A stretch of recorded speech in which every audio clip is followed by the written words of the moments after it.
Hello, and thanks, Joshua. I'm happy to be here today to tell you about a very important story and one that really isn't finished. It's in progress. But there's lots of achievement to talk about, and there's lots of hope for the future. But before we start to talk about the current project, we need to go back 40 years to 1979, when the Canadian government decided to establish a private refugee-sponsored category.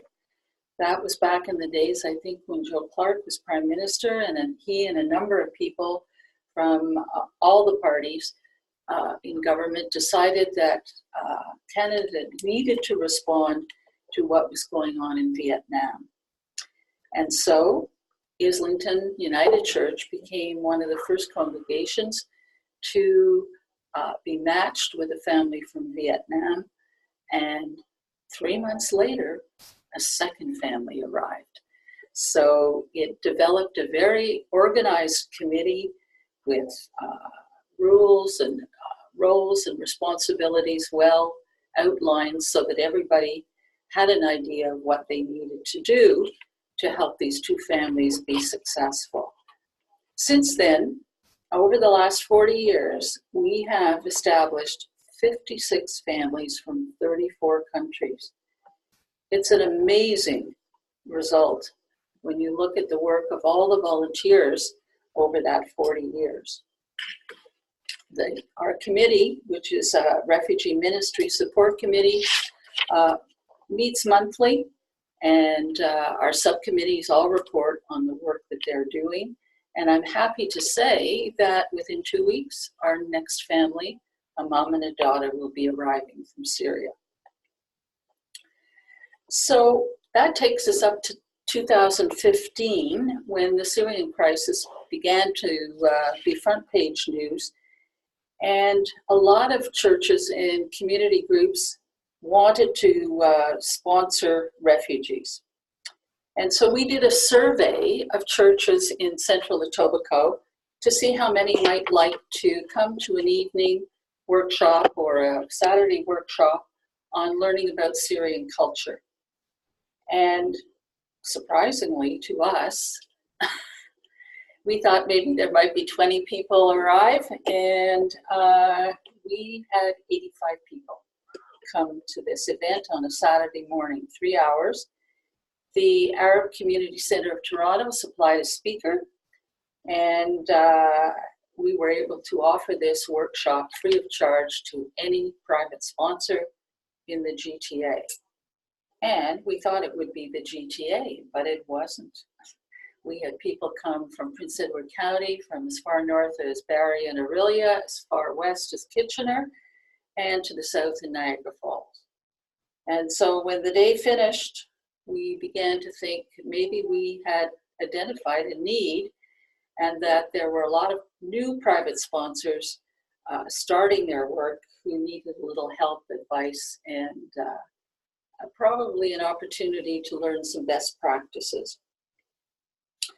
And so at the end of that workshop, we handed out an evaluation form, and we asked them how they enjoyed the workshop and where we should go from here. And we got pages of topics that they wanted us to cover, all post-arrival topics, around opportunities for information sharing, problem solving as well.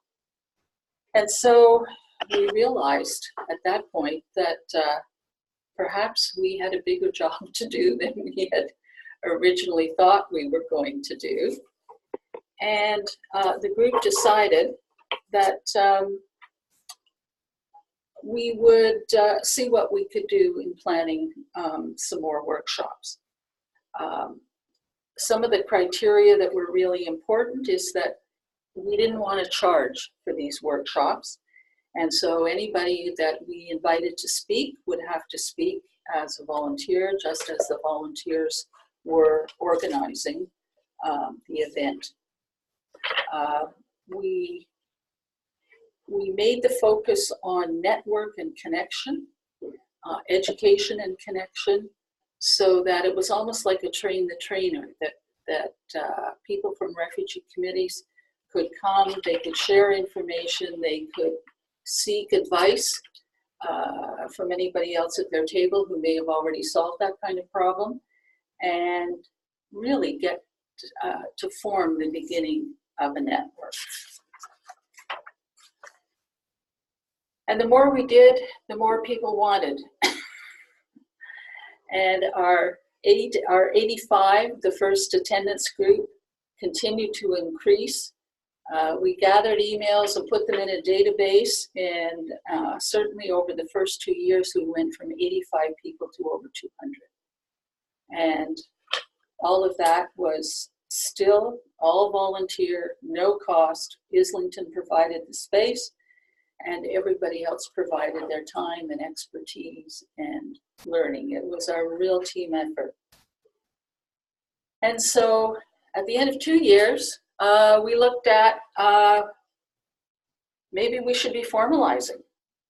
And how would we do that? How would we find out what other competition was out there? Who else was doing post-arrival work? And so we approached EDGEy and said, we'd like to do a sustainability study. We want hard facts so that we can decide whether we should move forward. And we were successful with that grant, and began to call our work a new way of being church. This was not one denomination working in a silo. We had people from the United Church, from Anglicans, the Roman Catholic Church, Mennonites, Baptists, Presbyterians. We had 2 representatives of Jewish groups, and we all just continued to work together and come up with ideas that would help in best practice integration into Canadian life. So our feasibility study looked at things like market trends, key challenges, competitors, potential customers, partnerships, demand, barriers, and were we really ready to take this leap of faith into formalizing what had started as a very informal kind of activity? Well, the feasibility study proved all the anecdotal stuff that we knew and said, full steam ahead, you really, really need to formalize this. And so we then looked at, well, how do we do that? We still have no money, we still have no structure. And so the group decided that we would apply for a second EDGEy grant to hire a facilitator to help us formalize what we had been doing over the last 4 years. And we've just started that work actually this month. And so that's the part of the story yet to be told. We expect to look at governance. We expect to look at branding, because we are now way beyond our local community of Etobicoke. And the other issue we have to look at is how do we acquire and reach more sponsors. Part of the issue of reaching sponsors is that there are privacy laws around sharing that kind of information. The SAWs cannot give us that information, so they can distribute stuff for us and we can then collect information.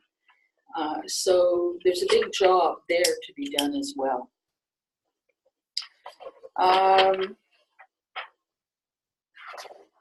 So where are we now? Well, we're still doing workshops.